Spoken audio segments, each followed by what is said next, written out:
Hi everyone, welcome to our channel Konaseema రుచులు. ఈరోజు మన వీడియోలో కాలీఫ్లవర్ ఫ్రై దాంతో పాటుగా చారు చూపిస్తున్నానండి. చాలా రుచిగా ఉంటుంది, చాలా సింపుల్గా చేసుకోవచ్చు. కాలీఫ్లవర్ ఫ్రై ఈ విధంగా చేసి చూడండి, ఇష్టం లేని వాళ్ళు కూడా తింటారు, అంత బాగుంటుంది.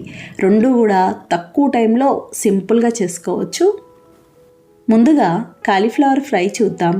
కాలీఫ్లవర్ ఫ్రైకి మీడియం సైజ్ కాలీఫ్లవర్ ఒకటి తీసుకున్నాను. ఈ విధంగా కట్ చేసుకోవాలి. కొంచెం ఇలా చిన్న ముక్కలుగానే ఉండాలి. ఇప్పుడు కాలీఫ్లవర్ ముక్కల్ని ఇలా మరిగించిన నీళ్ళల్లో వేసుకోవాలి. ఇందులో కొద్దిగా ఉప్పు, పసుపు వేసి కాలీఫ్లవర్ ముక్కలు వేసి కలుపుకోవాలి. ఇలా బాగా కలిపి 1-2 నిమిషాల పాటు అలా ఉంచేసేయాలి. మీరు కాలీఫ్లవర్తో ఏం చేయాలి అన్నా సరే ఖచ్చితంగా ఇలా మరిగించిన నీళ్ళల్లో వేసి తీసుకోవాలి. ఆఖరికి ఊరగాయ అయినా సరే, మంచూరియా అయినా సరే, ఏదైనా సరే. 2 నిమిషాల తర్వాత ముక్కలన్నీ ప్లేట్లోకి తీసుకోవాలి. ఇప్పుడు స్టవ్ ఆన్ చేసి ప్యాన్ పెట్టి నూనె వేసుకోవాలి. నూనె వేడయ్యాక కొద్దిగా కరివేపాకు, చిన్నగా కట్ చేసిన ఉల్లిపాయ ముక్కలు, మీడియం సైజు ఉల్లిపాయలు 3 తీసుకున్నాను. 1/2 స్పూన్ పసుపు, తగినంత ఉప్పు వేసి కలుపుకోవాలి. ఉల్లిపాయ బాగా వేగాలి. ఇది మరీ పూర్తిగా ఎర్రగా అవసరం ఉండదండి, లైట్గా వేగితే సరిపోతుంది. ఉల్లిపాయ ముక్కలు కూడా బాగా చిన్నగా కట్ చేసుకోవాలి. చూడండి, ఇలా లైట్గా వేగింది కదా. ఇప్పుడు ఇందులో 1/2 స్పూన్ అల్లం వెల్లుల్లి పేస్ట్ వేసి పచ్చివాసన పోయే వరకు వేయించుకోవాలి. ఇది కూడా ఇలా బాగా వేగాక ఇందులో కాలీఫ్లవర్ ముక్కలు, తగినంత కారం వేసి కలుపుకోవాలి. ఇలా బాగా కలిపి మూత పెట్టేసి మీడియం ఫ్లేమ్లో మగ్గించుకోవాలి.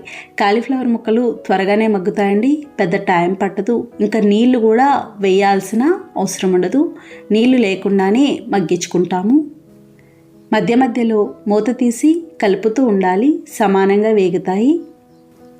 చూసుకుంటూ ఉండాలండి. కాలీఫ్లవర్ ముక్క మరీ మెత్తగా ముద్దగా అయిపోయినా కూడా అంత బాగుండదు. చూడండి, ఇవి ఇలా బాగా మగ్గినాయి కదా, ఈ విధంగా ఉండాలి. పట్టుకొని చూస్తే లైట్గా మెత్తగా ఉంటాయి. ఇలా ఉంటే సరిపోతుంది. ఇప్పుడు ఇందులో 1/2 స్పూన్ ధనియాలు, జీలకర్ర కలిపిన పొడి, 1/2 స్పూన్ గరం మసాలా, పచ్చిమిర్చి ముక్కలు, పచ్చిమిర్చి 3 కాయలు తీసుకున్నాను. 1 స్పూన్ కసూరి మేతి వేసి కలుపుకోవాలి. కసూరి మేతి అంటే ఎండు మెంతాకు ఉంటుంది కదండి, అది. ఇలా ఇవన్నీ వేసి బాగా కలిపి మీడియం ఫ్లేమ్లో 1-2 నిమిషాలు మగ్గించుకొని స్టవ్ ఆఫ్ చేసుకోవచ్చు. 2 నిమిషాల తర్వాత ఈ విధంగా ఉంటుంది. ఇప్పుడు స్టవ్ ఆఫ్ చేసుకోవాలి. మీరు కావాలి అనుకుంటే కొంచెం కొత్తిమీర కూడా వేసుకోవచ్చు. ఇంతేనండి, కాలీఫ్లవర్ ఫ్రై తయారైంది. చాలా చాలా బాగుంటుంది.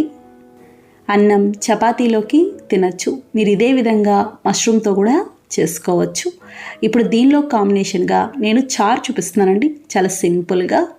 స్టవ్ ఆన్ చేసి ప్యాన్ పెట్టి నూనె వేసుకోవాలి. నూనె వేడయ్యాక కచ్చాబచ్చాగా దంచిన వెల్లుల్లి రేఖలు 3, కొద్దిగా మెంతి గింజలు, 1/2 స్పూన్ జీలకర్ర, 1/2 స్పూన్ ఆవాలు, 1/2 స్పూన్ ధనియాలు, ఎండుమిర్చి ముక్కలు, ఎండుమిర్చి 2 కాయలు తీసుకున్నాను, 1/2 స్పూన్ ఇంగువ, కొద్దిగా కరివేపాకు వేసి ఫ్రై చేసుకోవాలి. ఇంకా ఉల్లిపాయ ముక్కలు, టమాటో ఇవి ఏమీ అవసరం ఉండదండి. ఇలా సింపుల్గా చారు పెట్టి చూడండి, కమ్మగా ఉండి బాగుంటుంది. పిల్లలు కూడా ఇష్టంగా తింటారు. పోపు ఇలా బాగా వేగాక తగినన్ని నీళ్లు పోసుకోవాలి. ఇందులో కొంచెం పసుపు, తగినంత ఉప్పు, కొద్దిగా చింతపండు వేసుకోవాలి. చింతపండు కాస్త ఎక్కువే పడుతుంది, లేదంటే చప్పగా ఉన్నట్టు ఉంటుంది. ఇందులో 3 స్పూన్ల బెల్లం వేసుకోవాలి. మేమైతే బెల్లం కూడా ఎక్కువే వేస్తాము. తగ్గించి వేసుకోవాలి అనుకుంటే తక్కువ కూడా వేసుకోవచ్చు.